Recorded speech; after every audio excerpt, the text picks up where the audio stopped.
Okay. Can you hear me, guys, in the back? Hello.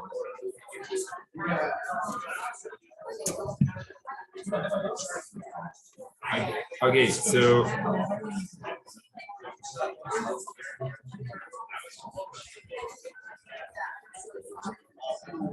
okay, Mike. Is it guys? Can you hear me in the back like this or no? Let's try to start. Let's come down. Let's start.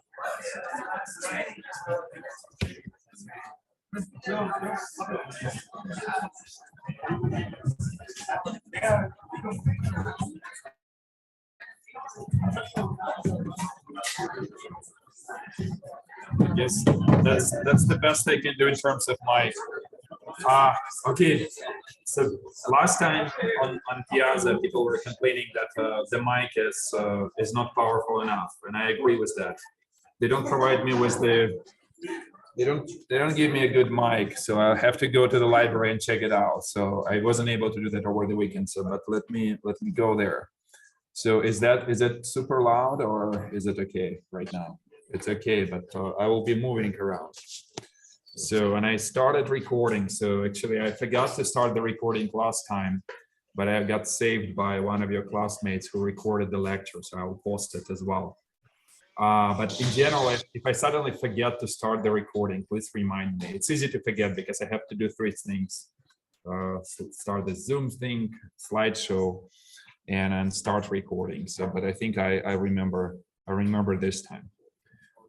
So today we are actually getting much more concrete. So in my first two lectures, I was trying to give a general broad overview of what how the computer works, right? So from everything from the compiler and high-level language to assembly instructions and some details of the pipeline. And it was, I mean, I totally agree. It's a little bit confusing, especially if you haven't seen it ever. But it gives me a little bit of a foundation. So right now I can tell you, okay, but remember I told you that computer, the CPU executes this fetch decode execute loop. And you kind of like, I understand that you don't really understand it yet, but you'll get there progressively, slowly, right? Not slowly, but as we go forward with the lectures. But today everything is much more concrete. Today it's about performance, right? So essentially, how do we measure performance of computers and how to compare them, right? So this is the lecture in which you will be able to essentially like take something away, get some formulas, and there will be a homework later this week, which I promised to actually assign on Piazza. I promised to assign earlier in the week, so I will try to do that today or tomorrow, but it will be just probably due like next week, maybe Monday, maybe Tuesday, right? Let's say Tuesday, so no one has to kill themselves. So on Tuesday, long weekend, maybe Wednesday then, just so we don't have to work over the weekend. But and it will not be hard, right? So in general, this class is, despite the fact that maybe I confused you in the first two lectures, it will not be a super tough class. But what's interesting, I bet that by the end of this semester, you will either rewatch or during the recap session, I will be drawing the same figures, and I hope that then they will be completely clear to you. But let's start. Let's start on the understanding the performance thing. So this is an example from a book, which kind of like shows us how we should think about computers, but in terms of the airplanes. So this is the table which provides 7 characteristics for 4 different airplanes: Boeing 777, 747, Concorde, and Douglas DC-850, right? And you can see that this they all have different passenger capacity. Like those are the biggest 2 ones, and those are kind of the small airplanes, right? They have different cruising range, right? So the Douglas can fly 8,000, almost 9,000 miles, while the other ones kind of stop at around 4,000 miles. Go ahead. Someone else is asking if you can Share my screen. Genius. Thank you. I really appreciate it. You see how easy it is to screw up. And I tried, but when you have to do 5 things, right? So thank you guys on Zoom. Thank you. Let me just switch into that wonderful Zoom window. Share screen. Good for now. Say again. Have I started my recording? I believe I did. Poster more. I thought I did. No. Pause recording. Okay, good. Yeah.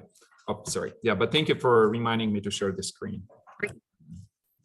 I mean, in an ideal world, you know, it's just automatic. I used to teach in classes where recording is handled automatically by those machines which are sitting there, and someone there has a nice camera which points at me, and then everything is fine. Maybe we'll get there, or maybe, I mean, I'm sure those rooms exist. Now, let me. That's the beauty of it, that it's not trivial to exit Zoom menus. Okay, sorry. Let's get back to those airplanes. So, and they have different cruising speed, right? So Concorde was that supersonic airplane which we used to have back in the 80s, right? And if I ask you, okay, what is performance? Which plane is better? So what would be your answer? Depends on the metric.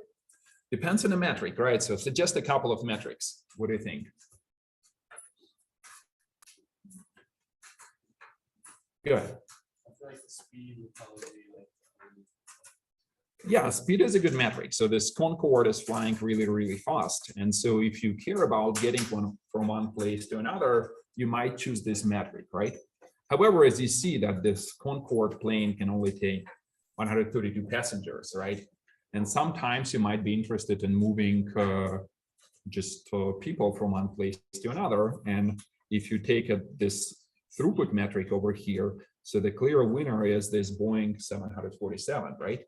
Which is surprising because it's doesn't have the longest cruising range, but it's okay, right? Actually, this one doesn't even the cruising range doesn't even participate in throughput, so it might actually, like, you see how complexity can get to you, because if it needs to have an extra stop, then your throughput might drop by half easily, right? Or by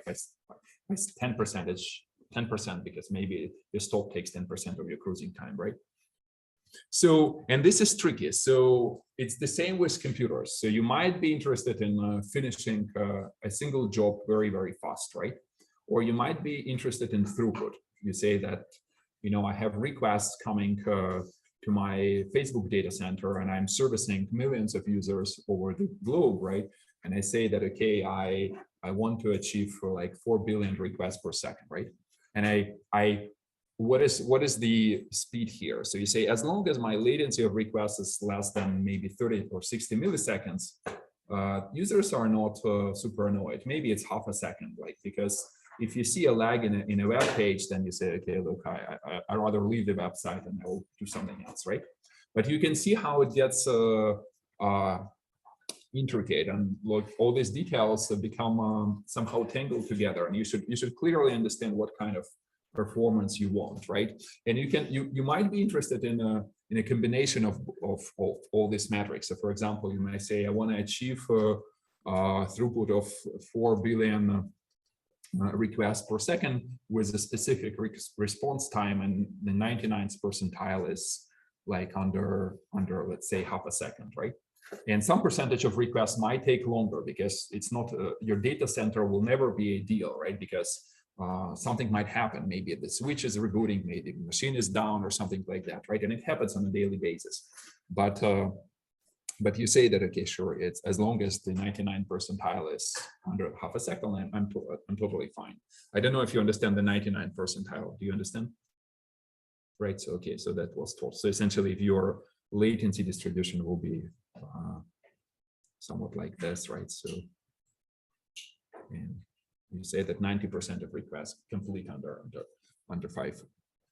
99% of requests complete under half a second, right? Okay, so it's similar with computers, and I was trying to just give you a hint for this, right? So most of the time we might care about the response time, right? Because when we start a job and we care about when it finishes, right? But in many cases, we'll care about throughput as well. And as I said, combination of both. And I guess in this class, we mostly will be measuring performance in terms of execution time. And it's a good metric. It's just that in practice, it might get much more complicated when you really deal with this real system, when you have to provide some service guarantees to your clients. And as I said, those two metrics are linked, right? So in a typical case, the faster CPU will improve both throughput and the execution time or response time. But there might be cases when it's not the case, right? So sometimes you on purpose build a slower CPU and make it massively parallel, right? Just to make sure that your request might finish, I don't know, let's again hypothetically take not half a second, but a second, but you can execute not 4 billion requests per second, but 40 billions, right? And that's one example are the GPUs, right? So they're built as relatively simple pipelines, which are relatively slow compared to your general purpose CPU, but at the same time, they can execute so many operations in parallel that, you know, your throughput just justifies this design choice. Okay, go ahead, question. So when you say execution time, is that the same as response time? Are those two terms synonymous? Yeah, that's a good. I use them interchangeably, but again, irrespectively of what I say, just typically when you talk about requests, meaning that you send a request to a server and that's your start. And some time elapses, right? And then you receive a response back from a server, and that's your end. So typically you say response time with respect to requests, but execution time with respect to programs which you launch. And it gets a little bit, even in the book, for whatever reason, they decided to distinguish between the user and kernel execution time. And granted, so if we do something like this and we switch to my shell for a sec, and again, I cannot switch from the first time. Let me close this. So let me, I don't know, cat. What is it? We'll be catting lectures. Okay, index is good enough. So here's the time command reports 2 times, right? So that was too fast, but really it splits the time between the time spent in a kernel and time spent in a user. And maybe it used to be relevant back in the days, but today I would argue that forget about it, because the distinction between the kernel and the user becomes thinner and thinner due to the fact that often, you know, first of all, sometimes high performance workloads, they just simply even eliminate the kernel from the critical path. So the user application can access the device drivers and access the network straight from the user space without going into the kernel, just because it's so much faster, right? And so I would say but you can apply the same concepts to, like, independently of which time you choose, just choose the start and an end. And then if something else was happening, like kernel was doing some requests on your behalf, I argue you should include this time as well. But if you don't, it's okay. It just depends on what you're measuring. So meaning that if you're measuring some application which crunches numbers, like compute some floating point matrix multiplication, the kernel involvement will not be significant. If you're doing data centers and IO, network IO and disk IO is on your critical path, then definitely include it, right? So in the book makes a point as a system designer, you should just understand what you care about. So if you care about kernel, just go ahead and include it, right? So that's why I'll be just saying execution time, assuming that I talk about real time. So let's imagine I have a stopwatch and I started executing something. I don't care what's running, but I want to get a response back, right? Kernel user doesn't matter, right? It's not that important, but I just wanted to make clarification, right? And as I was saying, like sometimes, as I was saying, you might choose to worsen performance of a single task just to gain higher throughput. So those designs exist, right? And everything in between also exists. Okay, so what do you think influences performance? So imagine I have a stopwatch and I measured something like I did with this CAT program. which is of course a naive example just because it was running so fast. But if we get something like the actual PDF of this lecture, performance, it will run a little longer, right? So it's measurable in real seconds. And so we see here that the real time is 2 seconds, right? For whatever reason, the user time is not measured correctly. The time was measured is also in some weird metric. So the time command probably is not the best way to measure performance on my system, but I can tell you how to measure it later. So what do you think influences performance on your machine? The amount of instructions being ran with the hardware. Right, so the amount of instructions, what else? And it's a little bit tricky, but let's write down. You say that, yeah, this is a great observation. So because the book itself is actually CPU centric, but what you're saying is that the memory hierarchy is a biggest contributor, because sometimes it just will be stalled. And even though you have instructions to execute, but maybe you're just waiting for memory to bring the values from memory to the registers, right? And it can be huge, and it is huge in modern systems, right? So let's write down the memory as well. What else? Clock rate. Clock rate, right, exactly. And why is that? So clock rate is a little bit tricky. Why clock rate matters? Go ahead. Correct. So even right now, we kind of have this intuition, right? So that roughly speaking, we can expect that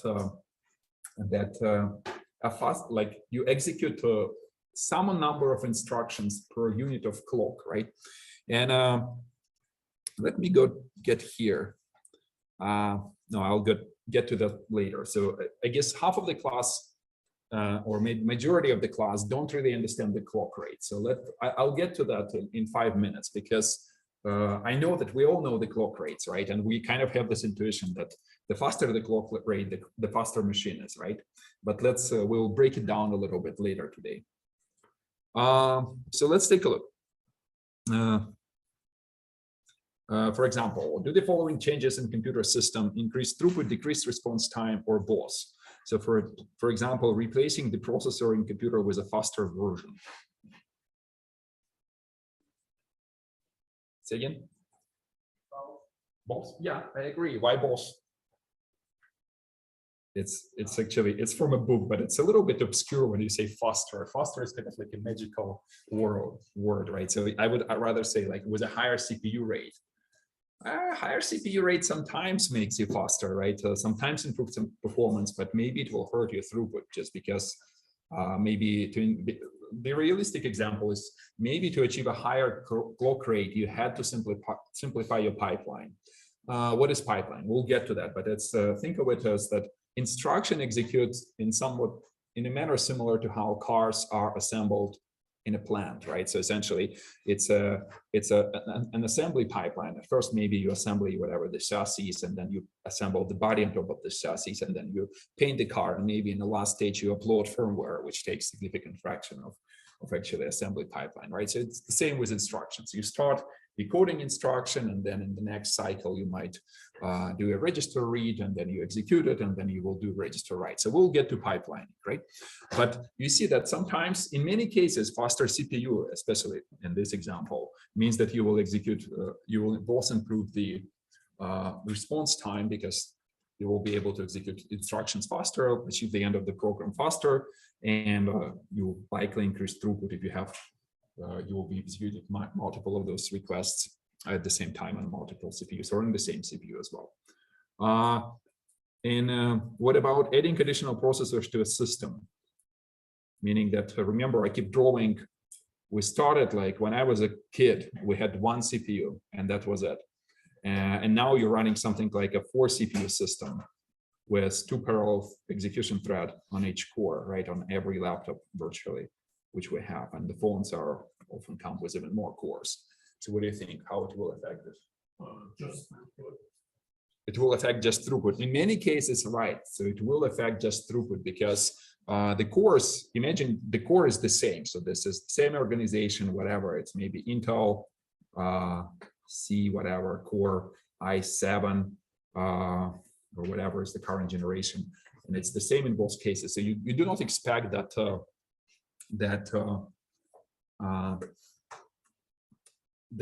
it will increase the response time. However, the book makes the following observation. Sometimes when you have a lot of requests coming in, you have a growing queue, right?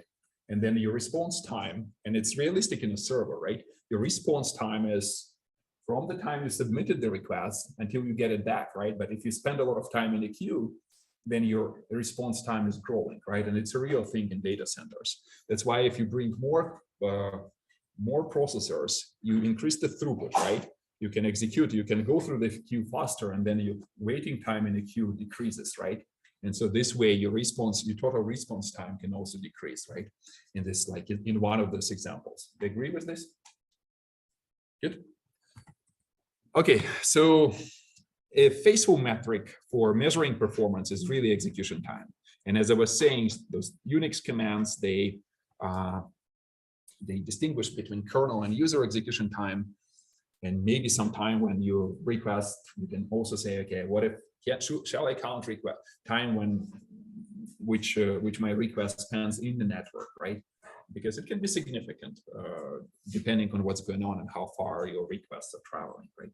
So you have to be careful with that. But if you forget about what specifically you measure, kernel, user, you just say total, right? Real time. Then your performance is 1 over execution time, right? So what about comparing two systems? If you say my system X executes a program in 10 seconds and system 1 executes the same program in 15 seconds, right? So you say that system X is 1.5 times faster than system Y, right? Because what you do is that you divide performance of X over performance of Y, right? And get the ratio, right? So that's how we talk about speed up. And again, nothing super like that's how you would talk about it. You say you got a CPU which runs at let's assume higher frequency, like let's say 2.5 gigahertz versus maybe 2, right? That will be your speed up, whatever this number is, right? So, but again, more interesting is to talk about the factors. And I ask you factors which influence performance, right? And here we get to, I promise you, I will get to clocks and cycles, right? So, because it's easier to reason in terms of instruction cycles and the amount of time, the amount of instructions you can execute per cycle. So let me explain why we need cycles. So in general, it's kind of hard to scale digital circuits, right? So if you have a bunch of those ands and ors and whatever nodes connected together, right? Imagine you provide some input, maybe 1, 0, 1, 1, right? And it actually takes some amount of physical time for the outputs of those circles. Imagine you have a ton of these inputs, right? Imagine you're doing something like addition or division or whatnot, right? You want to, like eventually, you would like to receive a stable output, right? So you say, those are the outputs. And you say, maybe the output, the stable output is 0, 1, 0, 0, right? In practice, when you apply inputs to this circuit, it takes time sometimes. And maybe this output initially was 1, and then it transitions to 0, right? After some time. And maybe other outputs have not yet transitioned, like, and you still have 0 here. So instead of observing 1, you still have 0, because it just takes time for these things to converge to a stable output. And the larger the circuit is, the harder it is to, like, the longer you will have to wait, right? And so typically what we do here is we split those circuits into smaller circuits, right? And we save intermediate results, essentially we say, okay, I will implement this computation as 3 stages, right? So stage 1, for example, stage 2, and maybe stage 3.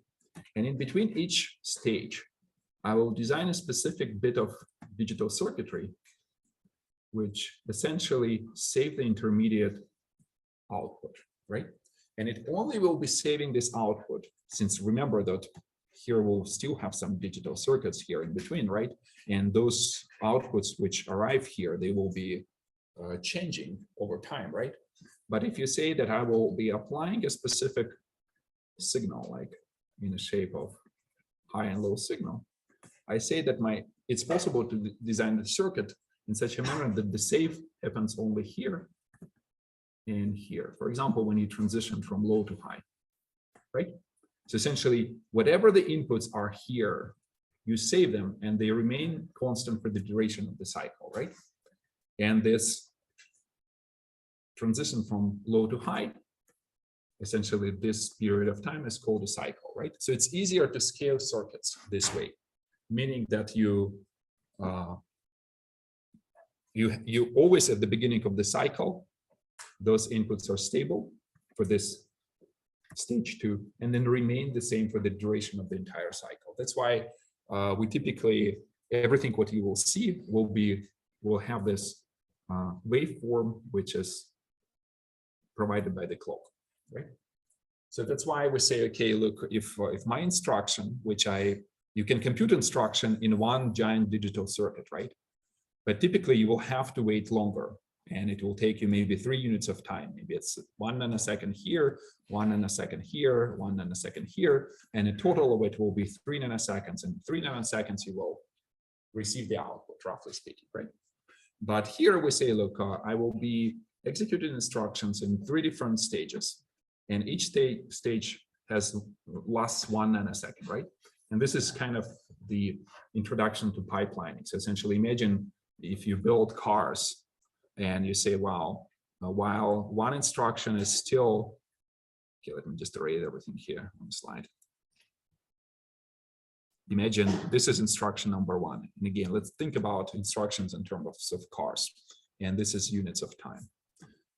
One instruction enters the pipeline, and you first kind of like put the chassis, then you put the body on this car, right? And maybe then you paint it, making it completely red. That's my car, right? So it's three stages of computation: S1, S2, S3, right? What you can do is that you say, look, by the time I'm when my instruction moves from computation stage 1 to stage 2, I can clearly start instruction 2 here, right? And I can start assembling bits of instruction 2, right? And at the same time, that's the same unit of time, instruction 1 already gets its body, right? And what it means is that, like, how often you get a new car out of this pipeline? You can tell me. Imagine each stage takes 1 nanosecond. After the initial car, which will take 3 nanoseconds, so get 1 every nanosecond. Exactly. So you still spend 3 nanoseconds to assemble the car or execute instruction, but every 1 nanosecond, on average, you will get a new instruction completed, right? There will be like some hazards, and you will not be able to move forward because there will be dependencies between instructions, right? But roughly speaking, so what you were able to do is just get 1 instruction out of the pipeline every 1 nanosecond, right? And so if you can say, okay, but can I split it in even more computation stages, right? So maybe like instead of like 3, let's do 6, and then your hope will be that that you will get an instruction out of the pipeline every half nanosecond, right? So, and it holds true. So you cannot infinitely divide the pipeline, because first of all, remember, we have to save the intermediate results between the stages on every kind of clock transition, right? But also, and it adds a little bit of a delay, and also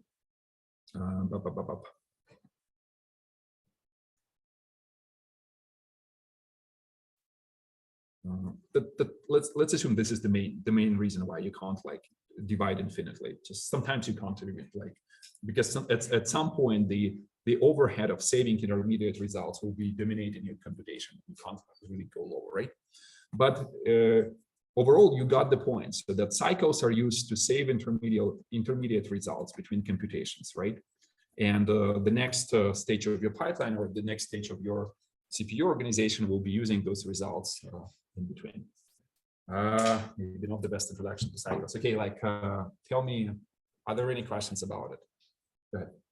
So is this entire thing from like the end to the end a single cycle, or is each one of the steps one cycle? So there's 3 cycles. Yeah, there will be 3 cycles with saving intermediate results after every cycle.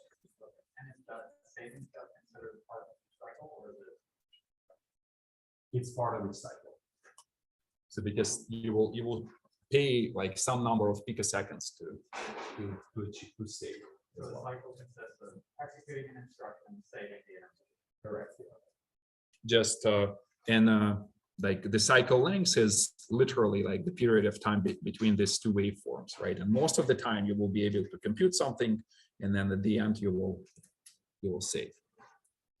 The idea with the car analogy is that like you have like those 2 parts, you put that part over there, and the first one is taking computing its instruction, while the second one is putting the car head on the first one. Correct. So remember, I was talking about in terms of this fetch, decode, execute loops, right? So imagine each instruction goes through a fetch, execute, and decode. Fetch, decode, and execute loop, right?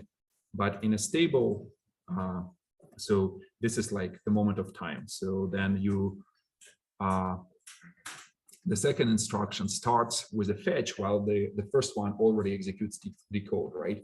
And then in a stable case, instruction 2 will be in the decode stage, instruction 1 will be in the execute stage, right?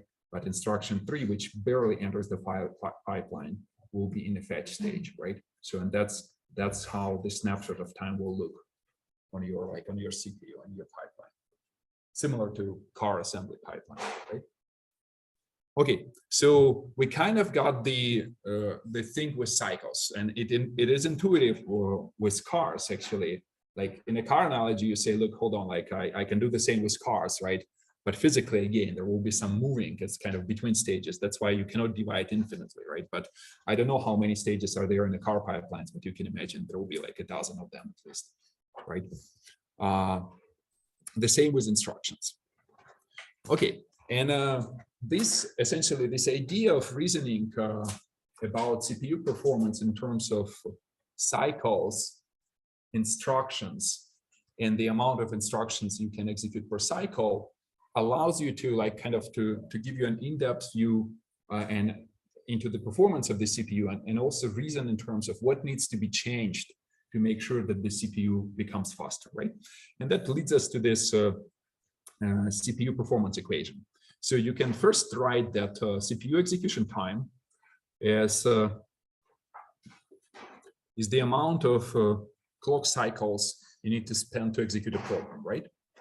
Multiplied by the clock cycle time. So roughly speaking, again, it's just don't take those equations for granted. So think of it again, this is your time goes like this. You execute cycle after cycle after cycle, right? And imagine that your program completes after some number of those cycles, right? So let's say, I don't know, let's say, oh, beautiful.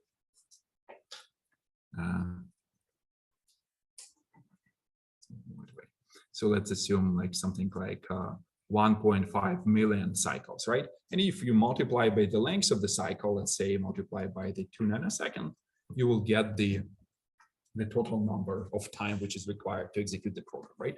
So do you agree with this equation? Right. Alternatively, you can say that because cycles is invert of a clock rate, so you can rewrite it like that, right? But it's exactly the same. So let me ask you a question here. Imagine a processor has a frequency of 2 gigahertz. The clock ticks at, which means that the clock ticks 2 billion times in a second, right?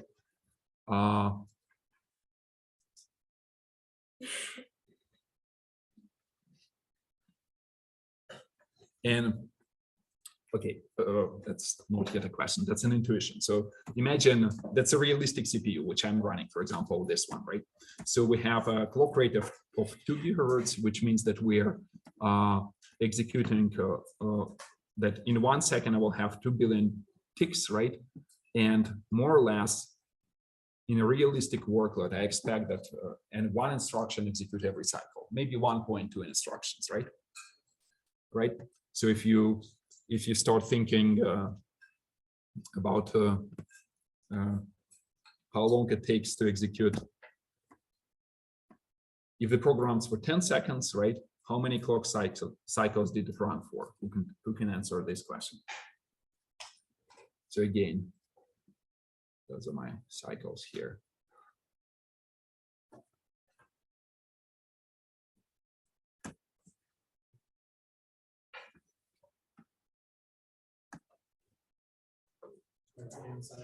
Say again? 20 billion. 20 billion cycles, because in 1 second you get 2 billion.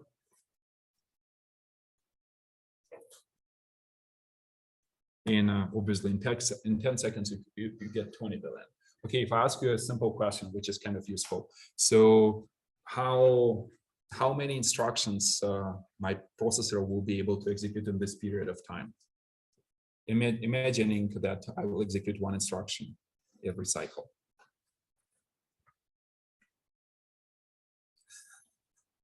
Okay, yeah, the same 20 billions, obviously, right? But if I ask you the question, so how long is the cycle?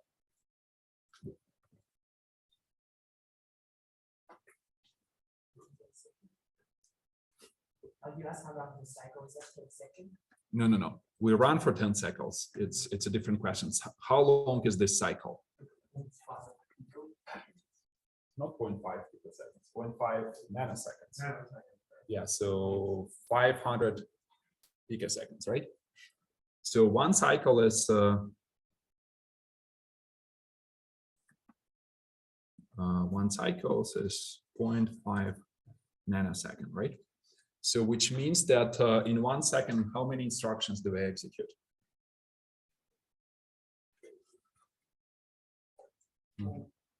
One in 1 second. Okay, hold on. Let's simplify. In 1 nanosecond. Two instructions in 1 nanosecond. So why do I want to go over these numbers? So because remember I talked about networks and disks, right? And you should kind of remember those numbers because they are realistic as of today. So roughly speaking, 2 gigahertz as a representative server frequency, right? And a laptop frequency as well. So servers and all the modern CPUs can temporarily increase the frequency. It's called turbo boost, right? So you can clock it up for like maybe even like achieving twice as higher frequency, but not for too long. We'll talk about it. It's called a power wall, but essentially it gets hard to dissipate power. So you can operate a little bit at this higher frequencies, but then you have to slow down to make sure that you don't achieve overheating and then, bit flips and stuff like that. So, and often remember, I was saying something like a network request back to back from one server to another server on a modern hardware is roughly 1 microsecond, right? That's how long it takes you to send a packet. The question I will ask, how many instructions you will be able to execute in this amount of time? So tell me. How many? 2,000, exactly. And that's kind of easy to remember because those numbers are aligning nicely, right? And you can think of it, okay, say I have to send a packet and maybe I will get a reply from a server and I want to operate in the envelope of one microsecond. Then you have to budget yourself for 2,000 cycles, right? So it's not a lot of instructions, but it's still like if it's a small loop which executes in 10 cycles, then maybe you will be able to execute 200 iterations of this loop, right? So again, if you're going down to disk, and disk, for example, takes 10 milliseconds, right? And 10 milliseconds is it's a 10 million nanoseconds, right? And if I ask you again the same question, like how many instructions you will be able to execute. And then you say, look, hold on, like it's 20 million instructions, right? So it's eternity, right? So majority of your homeworks will easily complete in under 20 million instructions. So one single discrete will cost you 20 million instructions, right? And you can budget for that. And that's why any system which you build, you will say, okay, look, I can do whatever. I can go to bed and come back, right? So, and typically this, what operating system will do, it will do a context switch. So it will switch from one program to another, right? Or maybe you have to think, okay, I can issue multiple discrete requests in parallel. And then while waiting for them, I will compute something on the data on which I already received, right? So that's why it's useful to kind of connect the cycles and the instructions, right? To even in practical terms, like just be able to always tell me how many instructions will be executed, will finish in this in a certain amount of time on the machine with a specific frequency. Go ahead. I'm sorry, but how do you get one cycle is 0.5 milliseconds? From this clock rate. Okay. So essentially, 2 gigahertz. It's just divide one by another and just carefully count the zeros, and you will get it. And nanoseconds are billions, right? So it's this is a 1 millisecond. Sorry, I'm running out of space here. If you do 3 zeros and then this is 1 microsecond, right? And nano is 1, right? And then pico starts with, so 1 cycle is 500 picoseconds on this machine. Yeah. One instruction in an assembly language.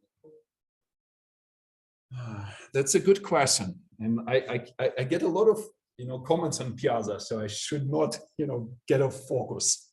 So that's a provocative question. Okay, how many people know that these machines which we're running, x86, they actually translate from x86 into something what is called micro operations underneath?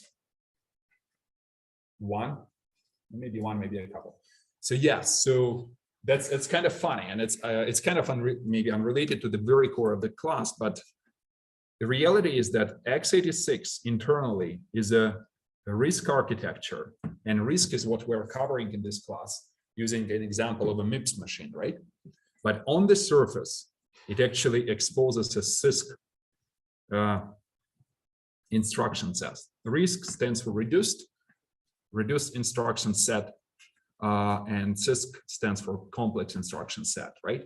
And back in the days, people were not sure which direction to go. They were saying, okay, and exactly from this performance equation, they say, what if we get a complicated instruction, which in one cycle reads memory and does an addition? Clearly, it's a win, right?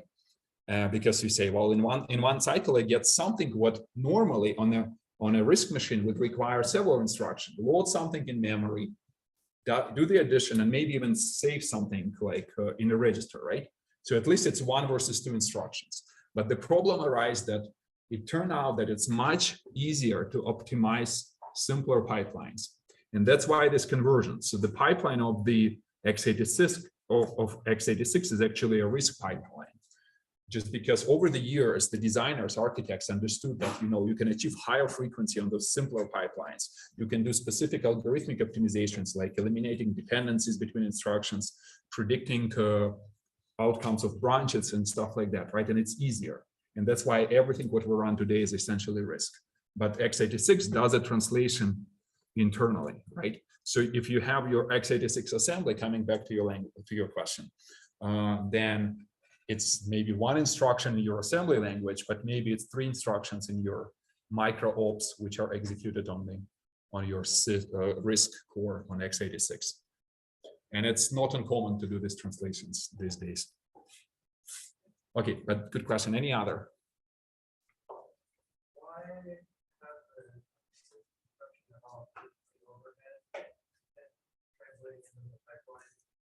Say again, why? Yeah, why do they use programming? No. Like, okay, maybe the question is why originally CISC even existed, right? Why people believe that it's a viable design direction, right? Okay, let's get to this performance equation in a second. You will understand precisely the reason why. It's kind of the great question. Okay, so but my takeaway from this one, what I wanted to explain is that learn how to count instruction cycles, right? Again, we will be coming over and over. Remember, in the first lecture, I asked how many cycles it takes to read the first level cache, second level cache, and so on. I will come back to it, right? But just every time, if you can always eyeball, so this 2 gigahertz is a realistic rate, like most of the hardware runs at around this rate, and we will see why. And like just quickly understand that, okay, it's a half a nanosecond is a cycle, so I execute 2 instructions per cycle, so per cycle roughly. Okay, but let's rewrite it slightly. So if you want to compute the CPU clock cycles, you say, okay, my program has some number of instructions, right? And if I multiply this number of instructions by an average clock cycles, which it takes to execute one instruction, you clearly get this execution time. Agree with this? So this is just all instructions in the program. And sometimes, you can execute instructions faster because they're simple. Maybe divisions are more complicated instructions and they take longer, right? But if you have an average, you multiply by an average,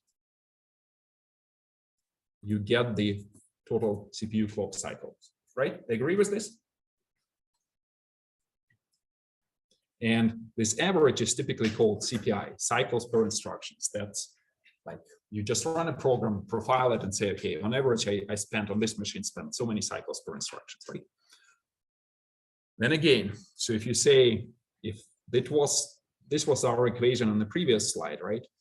If you put this one here, right, you will get this equation, right?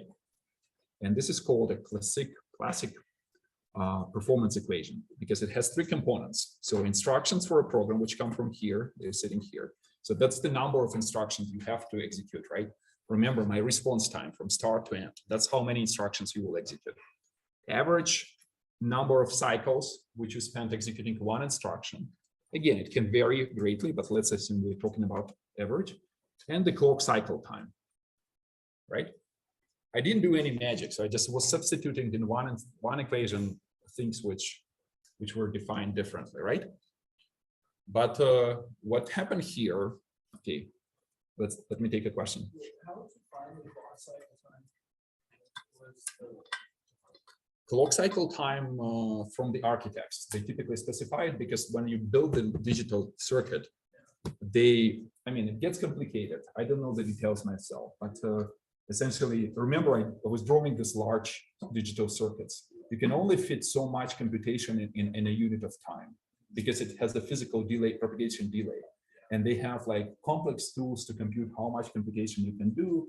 Then they clock their system in such a manner that everything completes, because if one doesn't complete, then it doesn't work. And they tell you, okay, this circuit or this microchip is clocked at like 2 gigahertz, for example.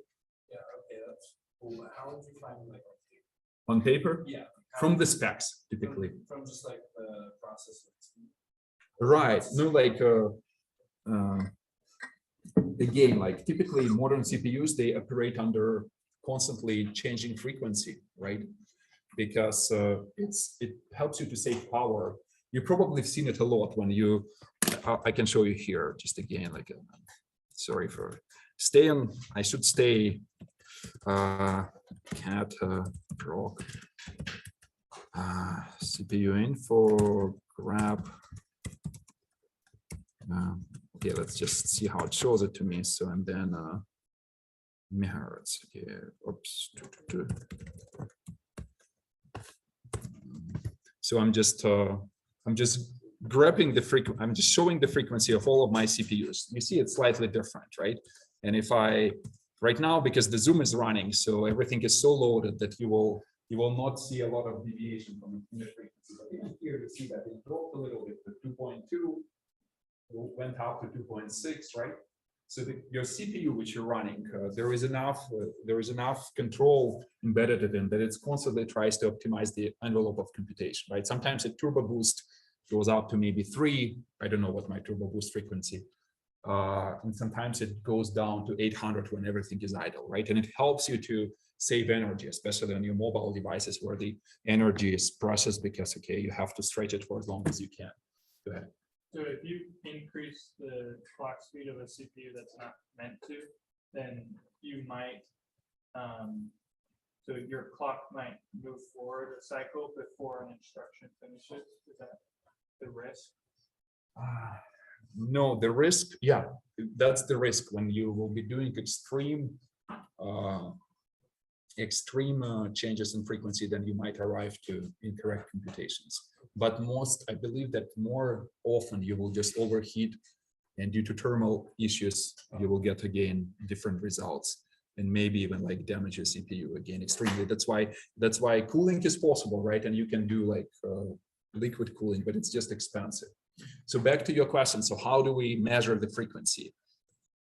That's a great question. So modern CPUs actually report the frequency on which they are running, like at every moment of time, with some like averaging over some period of time. So if you really care about it, you have to collect and then do the integral and stuff like that. Typically, when we do performance measurements in my lab, we just set the frequency constant because it's representative enough, and it's possible to do that with some configuration. And then we just say, okay, forget, like, we don't care about, if you care about power, then your business is harder. But we say, okay, we don't, and let's just do this. But it's more reproducible because we know at what frequency we were running. But it's a little bit tricky, I agree. Anything else? Any questions? No, good. So what I was trying to get to is following, right? So now you have these three components, which kind of came up to the surface. You say, my program will have some number of instructions. And let me give you a hint. So this number of instructions can be different. My favorite example from my most recent research experience is Rust versus C, or even C++ versus C. So Rust roughly generates, if you implement the same code in Rust and idiomatic Rust, meaning that I don't try to make Rust look like C, I just like follow the handbook of Rust. You will, and I built something like as simple as a hash table. It will generate 1.5 to 2x more instructions than C, which say, okay, look, so suddenly I should be like 1.5 slower, right? Or to 2 times slower. It sometimes happens, sometimes doesn't, but you can see the difference between languages. Although semantically, I'm expressing the same computation, just a hash table, computing the hash function, looking up in a long array, resolving collisions, right? So everything is very, very simple. Your second metric here is cycles per instruction, right? And you can optimize the CPUs, right? Like it's like with cars. If I suddenly have, if I have tricks to squeeze 2 instructions in the pipeline, and I will show you what the tricks are later in class, you can graduate between 1 to maybe even 2 instructions per cycle, and sometimes even more, depending on there were tricks in the past which allow you to come up with an instruction set which can execute multiple instructions in the same cycle, right?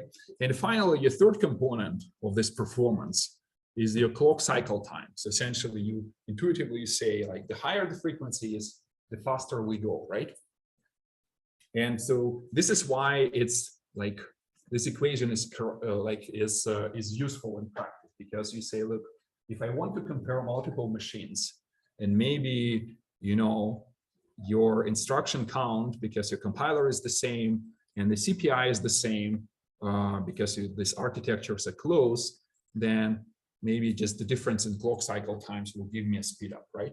But at the same time, like, by listening to me today, you can easily say, okay, like that's not always the case, and it can be very well be different. So essentially, comparing x86 versus ARM is a tricky business, because remember, I told you that, and that's the answer to the question which was asked you, right? You were asking me why this CISC versus RISC paradigm existed. So who can tell me? Does anyone can anyone guess the answer for why CISC versus RISC? Why CISC is even visible here or attractive?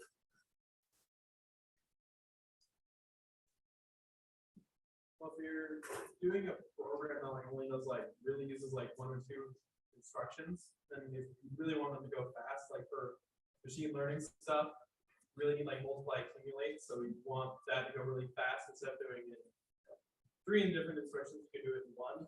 Right. But that takes a lot of like CPU area, like die area and resources.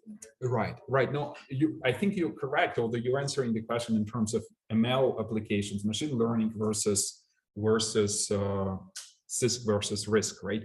But like your CPU time in this equation, is directly affected by the instruction count. And CISC was about minimizing this number. Essentially, you say if in one instruction I can execute load from memory, addition, and maybe even save in memory. I think this instruction actually exists in x86 assembly. You can increment values in memory. In one instruction, you clearly is a winner according to this equation. In practice, however, what holds you back is that your CPI drops.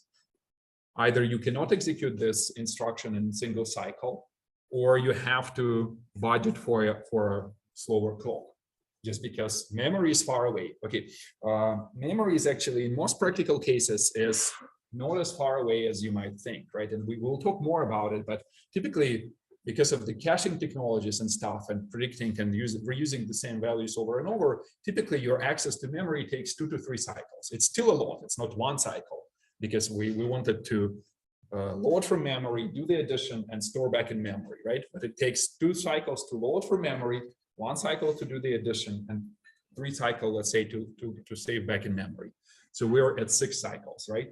And it's about the same as if you execute RISC by saying it's 3 different instructions. So my instruction count went up, but my CPI went down, right? So you see how it works. But this equation is helpful because it allows you to reason about performance, right? Good. Okay, let's take a look, right? So the high level takeaway is this. If I ever ask you why we actually came up with this performance equation, and because we started from like, let's just observe the wall clock time, right? But right now we wanted to make these 3 components explicit because they are the most important factors which define the performance, right? If we talk a little bit more about it, right? So again, this is your wonderful performance equation, 3 different components. If I will ask you a question like, how different parts of this software and hardware architecture affect the performance of the program? Performance, again, remember, we want to reason about real wall clock time. I clicked a button, something came back, right? I measured it with a stopwatch, for example. And assume it takes half an hour, so it's a reliable measurement. Even if I do it over like, my precision of hitting is irrelevant. So what do you think algorithm, like how will it affect your performance? How will it affect these 3 factors? Instruction count, CPI, clock cycle time. Go ahead. Instruction. Algorithms most likely will affect instruction count. Agree with that? Because even like, I don't know if you do take an algorithms class, right? So like, what is the complexity of quicksort?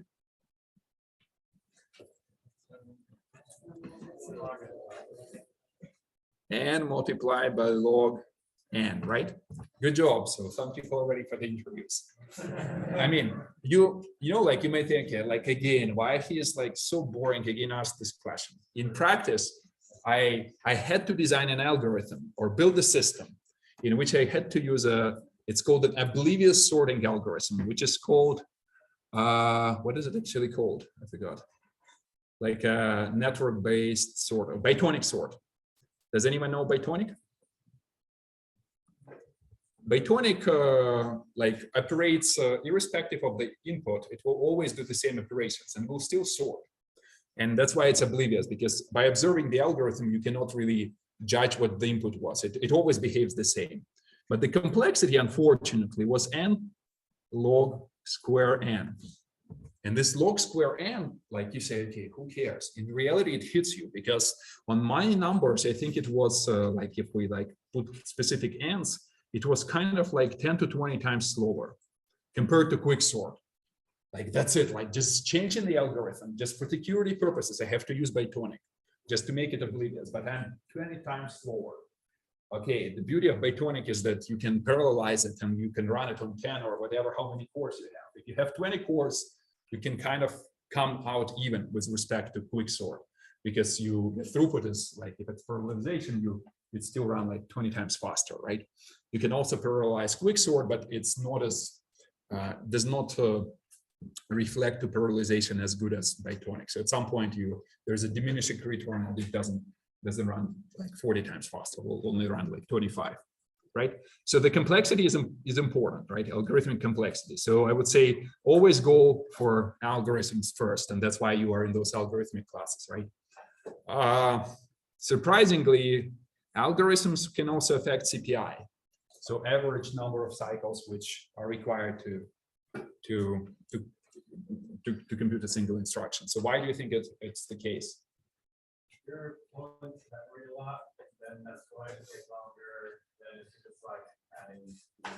Yeah, exactly. So that's one beautiful example. If you are not accounting for, let's say, sequential memory accesses, which can be accelerated to 2 to 3 cycles, you suddenly pay a price of random access to memory, which is 200 cycles, right? And yeah, so like eliminate those overheads first. But also things like a division operation is more important, is more expensive, sorry, than additions or subtractions. Like subtraction takes 1 cycle, division takes 20 cycles. Floating point divisions take even longer, right? So you either you design a specific hardware which you can utilize, or you try to avoid those divisions. And so, for example, if you have to divide, try to divide by a power of 2 because it's a shift, right? And it's again 1 cycle, right? So that's a common trick we do. And there are other tricks, like for example, if you have to do something like mod function, and if it's not, imagine you try to compute the numbers mod 7, right? So it's not a prime number, so you really have to divide. There is a trick which you can switch from a mod to in-range function, and essentially which also uniformly distributes number in a range between 0 to 6, right? And again, like it's a huge performance benefit, right? Okay, what about programming language? How this guy will affect your performance? We just talked about Rust. It's also going to affect the instruction count. Exactly. So it will definitely affect the instruction count, might also affect CPI. Just again, like it becomes nuanced, but let's assume like you just mostly will talk about instruction count. What about compiler? Some languages like Java, compile, it has like, it's not exactly using it all the way past binary, it's reduced down to the interpreter language so that packages compile sometimes like all at once or as you go along. But wait, well, compilers again can influence both the numbers of instructions, right? And the CPI, right? But mostly probably the number of instructions, because like you say, Java has an intermediate representation. So you have to recompile it, or just in time dynamic compilation. When you execute the program, you do that, and then you execute the real machine instructions, right? But mostly compilers, depending on the language, and it's a combination between the language and the compiler, compilers can do tricky optimizations like inline functions, and for example, eliminate the overhead of function invocations, because every time you invoke a function, you pay a price of, like, let's say 5 cycles, because you have to save the return value on the stack. If you follow the calling convention, and calling conventions allow you to pass arguments in registers, or sometimes on a stack that also adds some cycles. And then when you return, you have to restore the stack pointer, right? And an instruction pointer, right? So that adds overhead. And we'll talk about calling conventions. You will understand more. But if a compiler, for example, can inline functions, that this 5 cycles overhead just disappears, right?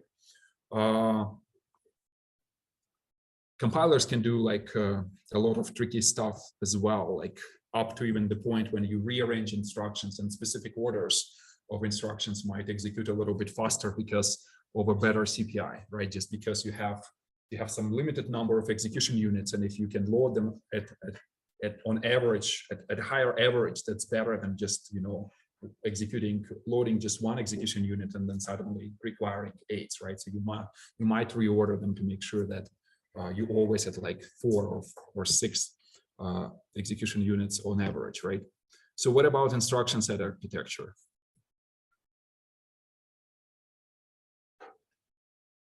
That's your example, CISC versus RISC, right? Yeah, so affects CPI and affects the clock cycle time as well. It affects actually 3 of them. Both instruction count affects CPI and the clock cycle time, because simpler instructions might be clocked at higher frequency just because they require less computation. But you can go ahead now that we didn't talk about it at all, but this tensor operations are multiplication hungry, right? And you design specific hardware which will be executing those common instructions at a faster frequency and with a faster CPI, right?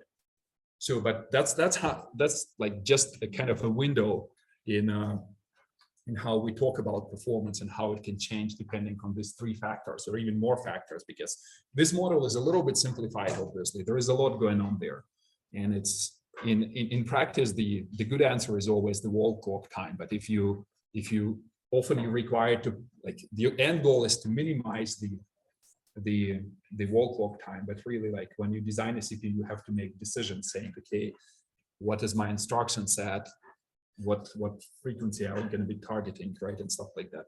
So this is from the book, so you don't have to take a picture, and their discussion might be similar or slightly different to mine.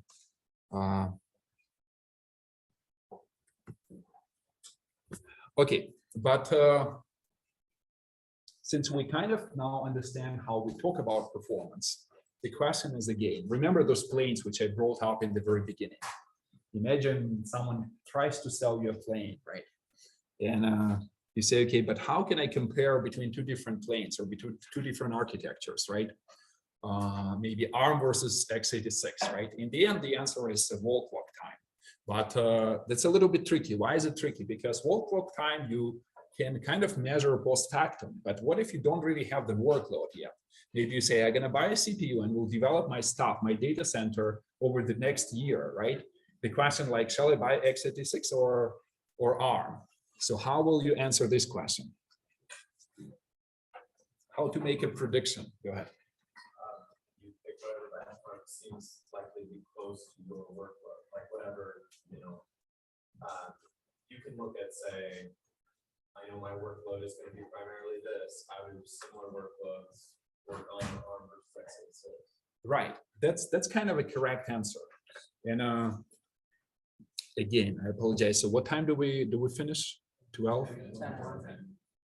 1:10? Oh, it's in 10 minutes. Okay, good. So that's exactly what you do. You say, I will benchmark my CPU on a collection of representative workloads. And it's a game to pick those workloads. And people were trying to game those benchmarks before, but by running, like, for example, 10 different programs, you can essentially arrive to a single number. And I will show you in a second what these numbers will be, right? But let's go and talk about them for a second. So essentially here, there's this organization which is called SPEC. So it's System Performance Evaluation Corporation, which became an industry standard. They used to come up with some number of benchmarks. So for example, 12 integer and 17 floating point applications. Why is that? Because some people care about integer performance, and high performance computing people who do some weather prediction and stuff like that, they only care about floating point, or mostly care about floating point performance, right? And right now, they extended the set of those benchmarks. The most recent version is SPEC 2017. And here's the table, which kind of shows you those different metrics for different stuff which you're running. And it's pretty diverse, and they do decent job. So this is a Perl interpreter. Like, no one uses Perl, but it was the thing maybe 2005 or 6 on the web, right?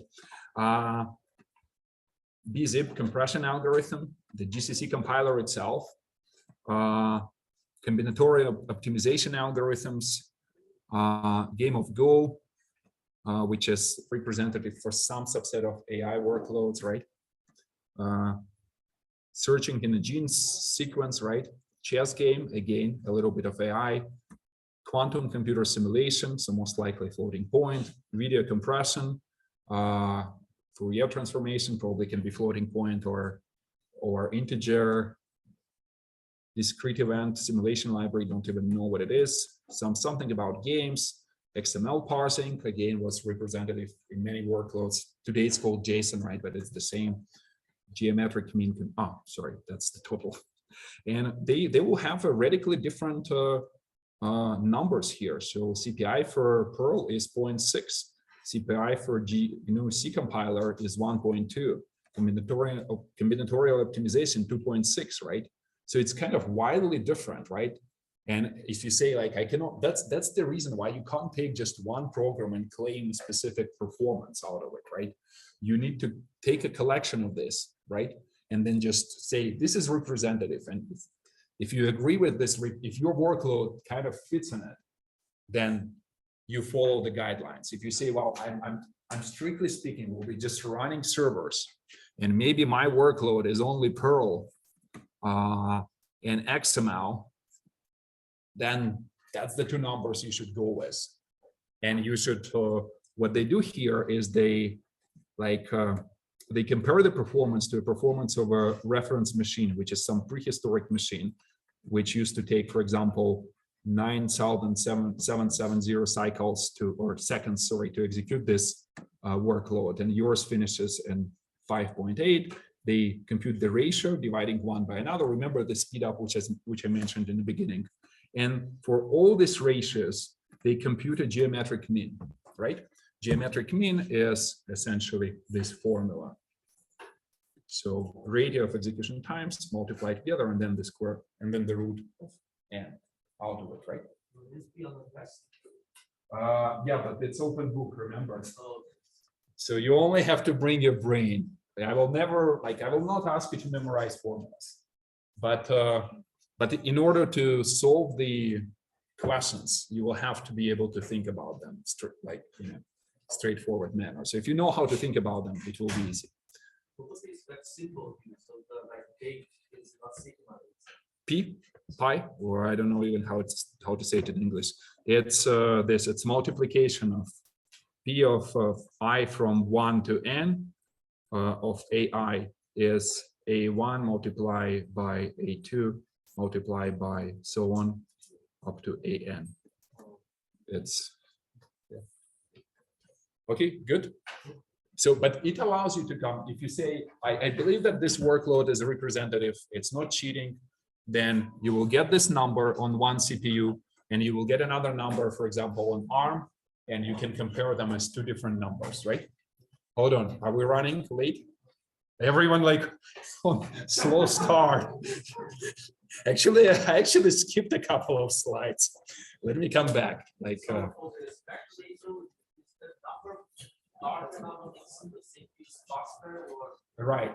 So for example, here, your reference machine, which was an old, it was some kind of a VAX machine, and it was like an architecture, which even I don't know much about. It used to require 22,000 seconds to complete, and a modern machine completes in 713 cycles. Okay, let's stay here for 2 more minutes just for questions, and we'll come back to the slides which I skipped. I skipped the Powerwall, which is kind of important, and I keep mentioning it, but we'll take a look at the Powerwall next time. But Powerwall next time. But what is are there any questions about performance? Okay, good. So okay, I actually have my office hours set up, so it will be Wednesday after the class. You can find me in my office. I will figure out the TAs and we'll ask them to set up office hours throughout the week. So you can go talk to the TAs, or you can come talk to me, and we'll try to help you. Otherwise, Piazza, and what else? Yeah, the homework is coming towards soon, but will be due next week. Mostly about performance and some practical thing to run a simulator. Thank you.